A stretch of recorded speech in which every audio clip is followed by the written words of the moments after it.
The number you have dialed is currently busy. Please try later. आपके द्वारा dial किया गया number अभी व्यस्त है। कृपया कुछ समय पश्चात प्रयास करें। हेलो।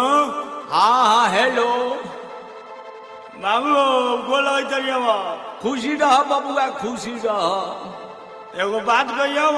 हाँ कथी कहता रह बोलो। एगो तो बिना पूछले से बियाह कर लियो। रे बियाह कर ले अरे भर फंस रहे है तो तोरा के लिए करनी है। सुनो ना बिना पूछले तो बियाह कर लियो। एगो आरी जखम हो गेल बा। का जखम भइया रे? खिसिया बाबू ना ना बोल बोल कथी कहता रे? ना खिसिया बाबू ना खिसिया बोलब आज तो नाम है तो सुना है। हाँ सुनाओ कथी भइल? आज सुना दो सुन फिर ससुर रेबे पहले हो कब सुनाव बाबू हो के हाथ DJ Sunod Motihari mix by Rishi Raj RRT. शादी को के भइल बुरा हाल शादी को के भइल बुरा हाल पापा हो में दादू भागई। शादी को के भइल बुरा हाल पापा हो में दादू भागई। पापा हो में दादू भागई। पापा हो में दादू भागई। बाबू हो में दादू भागई। बाबू हो में दादू भागई। बाबू बारम ना कमाबो घरे अब। अरे कहला रे तुरंत तो तू गेबे कैले हो। कजली मुनिया पूजवा कले कि घरे आने देबो। दूसरे दूसरे मम्मी आज करे तो घरे अब। आवाज साले घरे जूता भिजा के रख ले बारी हो।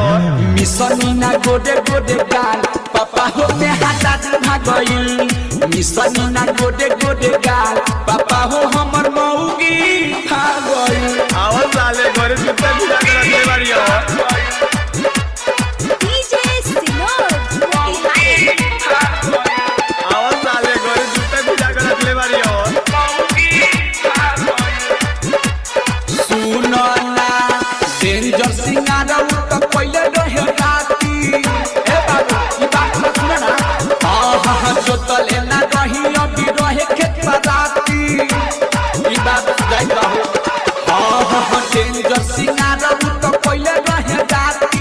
जो तले ना रही अभी रहे खेत राती। लहंगा में दरनी ना डाल बाबू हो में दादू भागई। लहंगा में दरनी ना डाल बाबू हो में दादू भागई। बाबू DJ Sunod Motihari recording by RRT digital recording studio छोड़ादाना। ई कहियो पापा अजय चंद्र सवर से पूछी काती होई। सुनिए कि ना पापा हाँ हाँ लागे कि सबसे शादी कभी नहीं होई। आज छी हो पापा अजय चंद्र सवर से पूछी काती होई। पापा हो सबसे शादी कभी नहीं होई। साला हमरा से कहियो माल ना पटेली से पटेबो करे नी तो भाग जाली सन। काहे भाग जाली सन रे? हमार उमरवा नहीं खा देखत कौशल के होइयो गइल बानी। ऋषि राज के रहे उहो माल बाबू हो हमर हौ भागईल। प्रयागवा के रहे उहो माल बाबू हो हमर मौगी भागईल। आवाज साले घरे जूता भिजा के रख ले बारी हो।